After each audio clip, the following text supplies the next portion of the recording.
47 миллионов итальянцев обладают правом голоса и могут принять участие в приближающихся выборах в Европейский парламент. Страну в законодательном органе Евросоюза представляют 76 депутатов, которые избираются по 5 округам. Кроме того, выборы состоятся почти в половине итальянских муниципалитетов. Голосование этого года проходит в один из наиболее сложных моментов в истории Европейского Союза и станет первым политическим испытанием для правого правительства Италии. Власти обеспокоены явкой. На прошлых европейских выборах в 2019 году она оказалась на рекордно низком уровне – всего 54%. Политические аналитики утверждают, что в избирательной кампании слишком много внимания уделяется внутренним вопросам. È un momento di trasformazioni, è un momento critico, succedono cose drammatiche, inaspettate, quindi ci tengo che l'Europa, nella quale io credo molto, sia in grado di trovare delle risposte. Quello che viene deciso impatta sulla mia vita e su quella di ciascuno di noi. A chi voti? Non mi sento rappresentato in nessun modo. Poi può essere che colto da coscienza morale all'ultimo, giustamente uno deve andare a votare, alla fine poi ci vado. Però non lo so. Diciamo che non mi sento rappresentato a nessuno dei candidati, per cui parlano, poi alla fine. Среди избирателей в возрасте до 35 лет ситуация гораздо более поляризована. Те, кто ответил, что пойдет голосовать, считают выборы в Европарламент такими же важными, как и национальные. Tutte le politiche europee guardano non necessariamente solo al presente ma anche al futuro, quindi secondo me riguardano più noi giovani che non i cittadini attuali, perché sono delle politiche che sono fatte apposta per durare nel tempo. E quindi sì, sicuramente è importante votare. Il problema vero è che la politica forse parla più agli adulti che non ai giovani. E soprattutto un altro problema che riscontro, non c'è la benché minima chiarezza sul funzionamento delle istituzioni. Последние опросы показывают, что главная оппозиционная партия Италии может добиться некоторого успеха на выборах, которые пройдут в субботу и воскресенье. Лидирует же в вопросах правящая партия братья Италии премьер-министра Джорджа Мелони. Победа на европейском уровне позволит ей усилить влияние на национальном.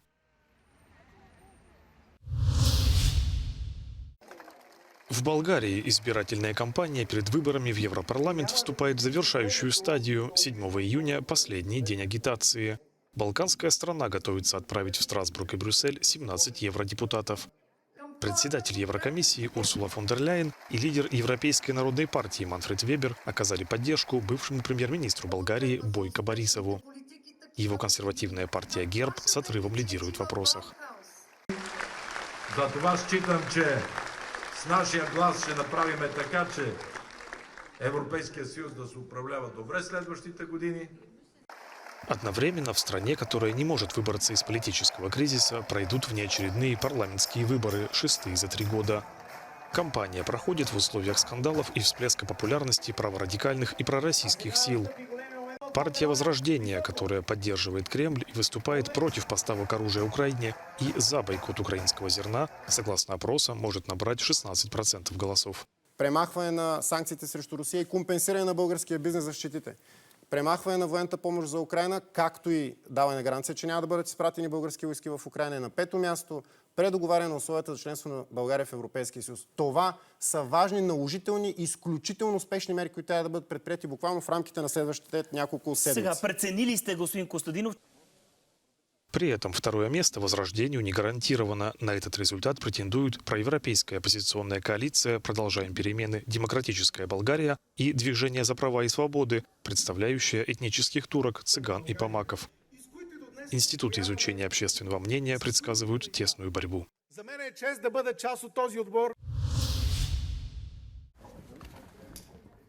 Европейские ультраконсерваторы присматриваются к умеренному политическому направлению, чтобы заключить пакт для будущего законодательного органа ЕС. По данным опросов Euronews, ожидаемая победа консерваторов на выборах в ЕС вряд ли позволит сформировать жизнеспособную фракцию с ультраправыми из-за отсутствия политической сплоченности. If we think about Giorgia Meloni, for example, the Italian Prime Minister, we have to understand that when we look at the leadership in the European right, we have also to see to take in account that we're talking about leaders that in some cases are also head of government, so they have different interests. Согласно моделированию Центра опросов Euronews, если бы у консерваторов было искушение создать широкую коалицию, они должны были бы включить в нее либералов из фракций «Обновляя Европу». Однако идея создания более широкой коалиции консервативных групп выглядит маловероятной. Она была бы слишком несбалансированной. В частности, даже ультраправые группы разделены и преследуют разные политические цели. Премьер-министр Италии Джорджо Мелони поддерживает фракцию консерваторов и реформистов, в то время как лидер французских националистов Марин Ле Пен предпочитает ультраправое объединение «Идентичность и демократия». Дело не только в количестве мест, но и в политической ориентации ЕС. Единственный вопрос, который может придать правым некоторую сплоченность, это борьба с незаконной миграцией. Но стратегии Южного фронта и восточной и северной частей ЕС расходятся. But the center of gravity will certainly move to the right. And this is something the EPP, which will then be the central player, will be able to use as a blackmail potential vis-à-vis the Liberals and the Social Democrats, if not the Greens. I don't believe that the EPP is serious about working with identity and a democracy. That would also be political suicide at the national level, but they will certainly use it. По данным Центра опросов Euronews, мейнстримные политические партии столкнутся с трудной задачей. Им придется управлять парламентом следующего созыва, рассчитывая на голоса раздробленного праворадикального блока. В преддверии европейских выборов спецслужбы Евросоюза внимательно следят за попытками недружественных стран манипулировать общественным мнением. По данным Брюсселя, информационных спецопераций перед голосованием стало больше. Ce que nous cherchons à détecter, ce sont des anomalies, on peut les appeler, donc une augmentation soudaine du nombre de posts ou de retweets ou de likes sur un sujet bien particulier, ou l'apparition de nouveaux acteurs. Например, в апреле в Бельгии прошла встреча европейских правых и ультраправых консерваторов. Служба внешней разведки внимательно изучила сообщения и комментарии в одной из социальных сетей. Итоги наблюдения представлены на этом графике.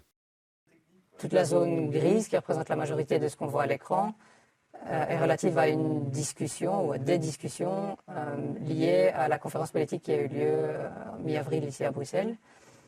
Tandis que les acteurs qui sont dans les zones bleutées sont des acteurs qu'on monitore au quotidien pour la simple raison qu'ils sont issus de la mouvance pro-russe. Et il semble clair que le fait de s'immiscer dans une conversation politique qui est physiquement basée ici en Belgique a sans doute pour objectif de créer plus, d'amplifier le chaos existant ou la polarisation relative à cette conférence.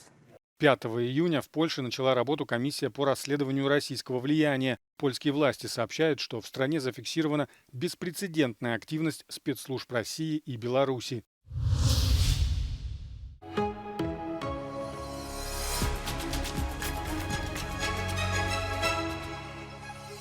Bonjour, je m'appelle Elena, j'ai 21 ans et je suis photographe et graphiste.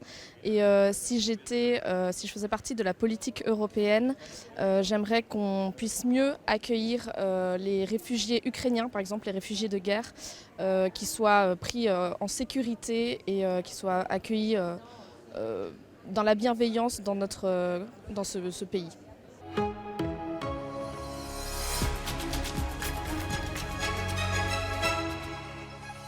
I represent the Lithuanian liberal movement, and the liberals in Lithuania are looking to the future of European continent very clearly, understanding the danger of Russia Federation, which is attacking Ukraine. Ukraine has to win, Ukraine must win, and my first proposal would be in European Parliament to increase immediately the financial and military assistance to Ukraine. And the second idea, continuing the first one, would be establishment of defense union inside European Union. 370 million voters in the European Union are heading to the polls, and the stakes are high for Europe. Here are 3 things to look out for in these elections. 1. will the far right really surge? Polls are predicting big gains for Europe's far-right parties. In the European Parliament, they group together to form two clubs, and between them, they could gain as many as around 20% of all seats. They're also on track to win the elections in France, Belgium, the Netherlands, Austria, Poland, and Italy. But they're deeply divided on key issues like support for Ukraine. If they do manage to find more common ground between them, that could give them more influence than ever here in Brussels. 2. Will the centre ground hold? For years, the European Parliament has been able to pass laws because the pro-European parties at the centre have agreed to work together. Back in the last election in 2019, the three biggest groups won around 59% of all seats between them. That could slip closer to 55% this year, in a sign that moderate parties are losing voters to the extremes. 3. What happens the day after?